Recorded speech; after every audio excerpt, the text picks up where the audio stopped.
Hands up before we start. English isn't my native language, and I'm using these tutorials to practice it. Subtitles are available. Feel free to turn them on. Hi, today we are building a HomeLab from scratch. In short, it's your personal server, where you can break anything without fear of taking down prod, or your work machine. Learn, test, try new things. By the end of the video, we'll have a working Ubuntu server that we can connect to from Windows in one click without a password, using a key. Grown-ups, do it. For tools, you'll need VMware Workstation and Ubuntu Server image and MobaXterm. All the links are in the description. Let's get started. Stage 1. Creating the virtual machine. Open VMware. Hit New Virtual Machine. Pick Custom. This gives you more options during setup. Point it to the Ubuntu ISO. For the CPU. One with 2 processors, 2 cores each. That's why overkill. You don't have too much generosity for Ubuntu server. Less is plenty. Same story with memory. 2 gigs would be enough for the server, but I didn't hold back. For the network. Bridged. That means VVM will get an IP on your home network, as if there's a physical server sitting in your house. Plug into the router with the cable. From the system's point of view, there is no difference at all, whether you bring home a server and plug it into the router, or you're just simulating it with VVM. What about the controller? Default for the disk. 20 gigs thin, meaning no allocate checkbox. The disk file won't take up all 20 gigs right away. It will grow as it fills up. And split. Or you can use store as single file. This affects how easy it's to move the VM to other machine. For our purposes, it makes no difference. Next, close the info pop-ups about security and USB. We don't need them right now. Stage 2. Installing Ubuntu Server. We'll launch VVM and try or install Ubuntu Server. Language and keyboard layout, English. The install will ask whether to update. We hit continue without updating. Well, HomeLab we don't need that. But in production versions are often pinned at the ISO level. We go with the full distribution. The minimal one is for automation and containers. A lot is stripped out there. We want proper tools at hand.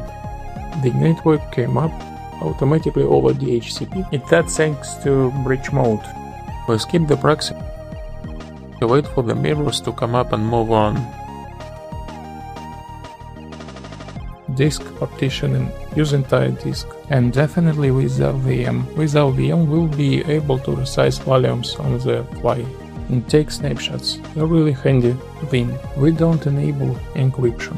For a HomeLab it's not needed.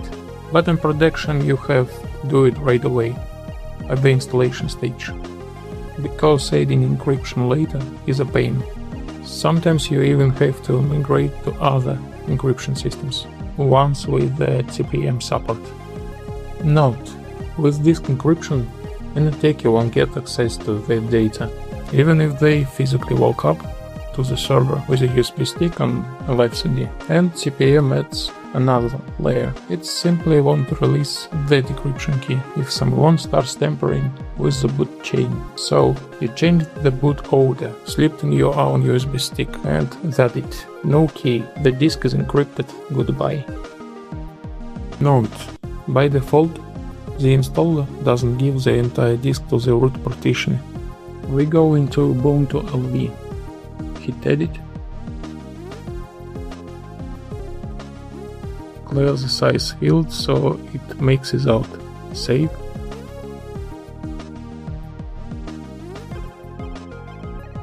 Done. Why accept warning about wiping the disk? Yes, it's point of no return. After this, you can hit back. So everything you need to do has to be done before this point. Next, the account, name, login, password.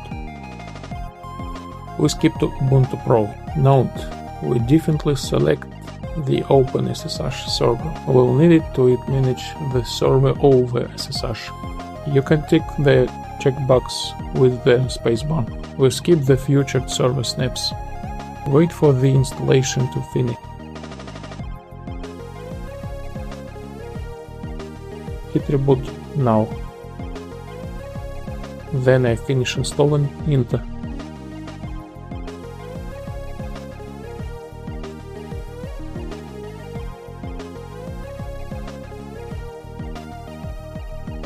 Stage 3.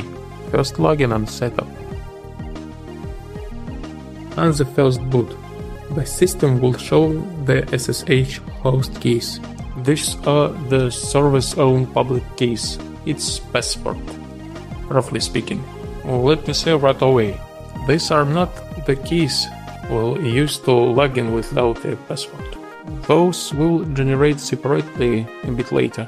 On the screen, we look for IPv4 address line. We note down the IP. We'll need it for SSH. Next, we can check that SSH is alive. Systemctl status SSH. We see active, listening, great. The server is ready to go. Stage 4, connecting via MobaXterm. We open MobaXterm and create a new SSH session. In remote host, we type in the server's IP and leave the port at 22. That's the default. We'll change it later, but not for security. Cut the noise in the logs. Let me explain why right away. People online often say, change the port and you are safe. There aren't many open ports on the server, and any scanner like Nmap will find them in a couple of minutes. Changing the port only saves you from damn bots. That's Homo port 22 specifically. The logs will be cleaner, and that's good, but it's not security, it's hygiene. We connect and enter the password.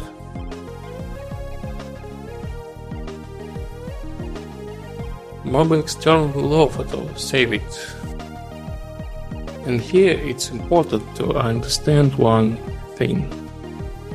A safe password is a local convenience, not a replacement for key. If you need to reach the server over the internet, that's only one right way to do it, with the key. Besides, it's simply the industry standard on Hetzner, AWS, DigitalOcean. You log in with a key from day one. There is no other way. Next, we'll learn to create and use keys. Stage 5. Key generation and passwordless login.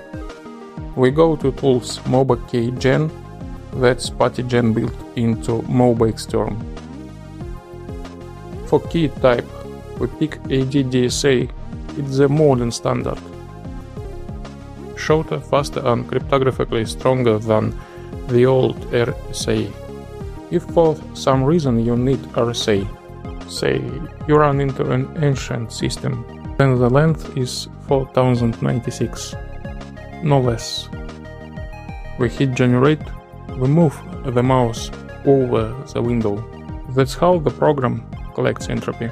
Randomness for cryptography. Without it, the key won't be predictable. Done.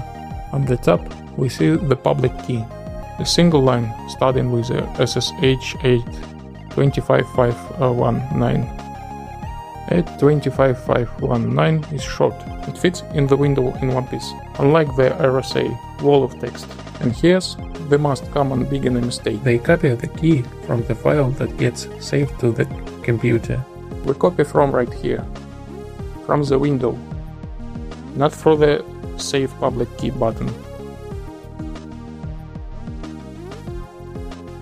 But Save Private Key, that we definitely click. We save the ppk file in a safe place. It's a secret. We don't share it with anyone. Now we install the key on the server. We go back to SSH session. We enter the following commands.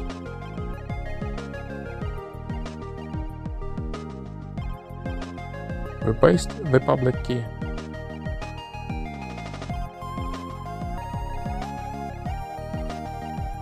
Save, Ctrl-O, Enter, Ctrl-X. The permissions are mandatory.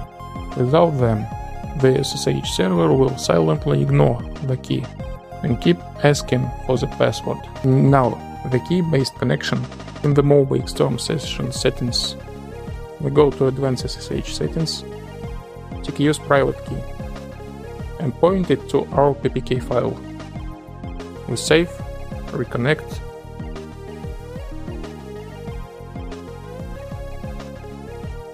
and we're in without a password.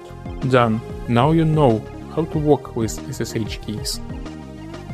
Let's wrap up. In 8 minutes, well, in reality you'll spend about 30.